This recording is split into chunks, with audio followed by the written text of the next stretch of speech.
ఇకపోతే ఒంగోలు జనసేన రాజకీయం ఒక్కసారిగా వేడెక్కింది. బాలినేని శ్రీనివాసరెడ్డి గారు చంద్రబాబు నాయుడిని కలవడం, ఆ వెంటనే జాడ నాగేంద్రబాబు పదవుల అమ్మకం అంటూ తీవ్ర ఆరోపణలు చేయడం కలకలం రేపుతుంది. రైట్, ఇదే అంశానికి సంబంధించి మరిన్ని అప్డేట్స్ మా ప్రతినిధి కాంతారావు లైవ్ ద్వారా అందిస్తారు. చెప్పండి కాంతారావు.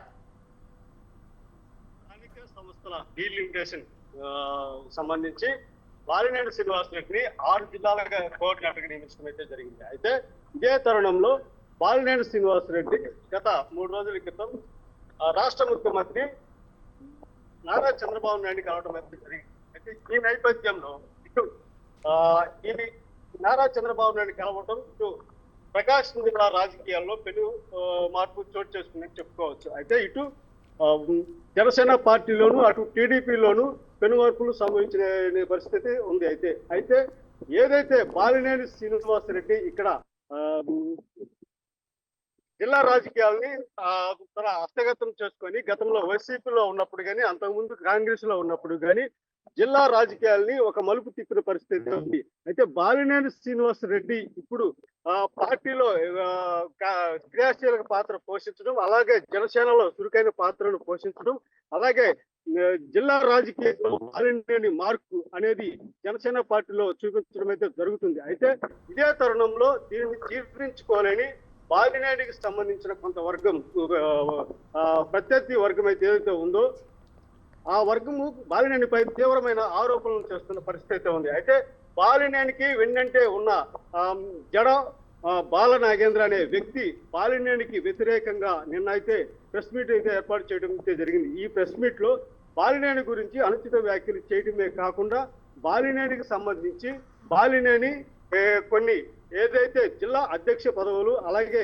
నియోజకవర్గ ఇన్ఛార్జి పదవులను 50,000 నుండి 20,000 వరకు అమ్ముకుంటున్నారని చెప్పి బాలినేని కుమారుడు ఇద్దరు కలిసి పదవులు అమ్ముకోవడానికే వచ్చారు, కానీ జనసేన పార్టీని ఉద్ధరించడానికి రాలేదని చెప్పేసి ఎవరైతే జడ బాల నాగేంద్ర అయితే ఆరోపించిన పరిస్థితి ఉంది. అయితే ఈ జడ బాల నాగేంద్ర ఆరోపణల వెనక ఇటు టీడీపీ హస్తం కానీ ఉందని చెప్పి కొంతమంది ఆరోపిస్తున్న పరిస్థితి ఉంది. అయితే ముఖ్యంగా చూసుకుంటే దామచర్ల జనార్దన్ అనే వ్యక్తి బాలినేని శ్రీనివాసరెడ్డితో గతంలో అనేక ఎలక్షన్లలో పోటీ పడి పరిస్థితి ఉంది. అయితే బాలినేని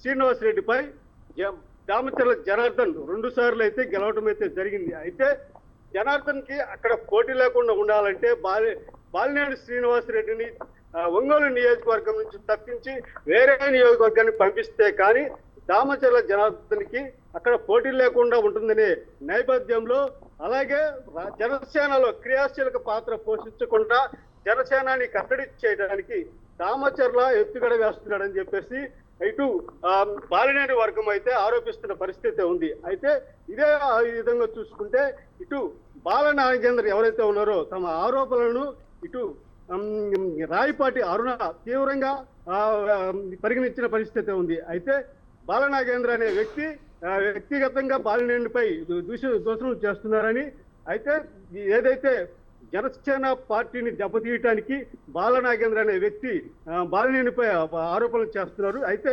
ప్రకాశం జిల్లాలో జనసేన పార్టీ బాలినేని నాయకత్వంలో ముందుకు వెళ్తుందని, అలాగే ఈ నాయకత్వాన్ని చెడగొట్టాలని చెప్పేసి కొంతమంది వ్యక్తులు టీడీపీ నాయకులతో కలిసి ఈ ఆరోపణలు చేస్తున్నారని చెప్పేసి రాయపాటి అరుణ ఆరోపిస్తున్న పరిస్థితి ఉంది. అలాగే చూసుకుంటే ఉమ్మడి ప్రకాశం జిల్లాకు సంబంధించి మార్కాపురంలో ఇమ్మడి కాశీనాథ్ కూడా ఎవరైతే బాల నాగేంద్ర ఆరోపణలను తీవ్రంగా ఖండిస్తూ అతను చేసే వ్యాఖ్యలు వ్యక్తిగతమేనని, ఇది పార్టీకి ఎలాంటి సంబంధం లేదని, బాలినేని ప్రతిష్ట దెబ్బతీయటానికే ఈ ఆరోపణలు చేస్తున్నారని చెప్పేసి ఇమ్మడి కాశీనాథ్ కూడా ఉంది. అలాగే రియాజ్ వర్గం ఎవరైతే ఉన్నారో రియాజ్ వర్గానికి అలాగే బాలినేని వర్గానికి అయితే thank you Kantharao, thank you for the updates.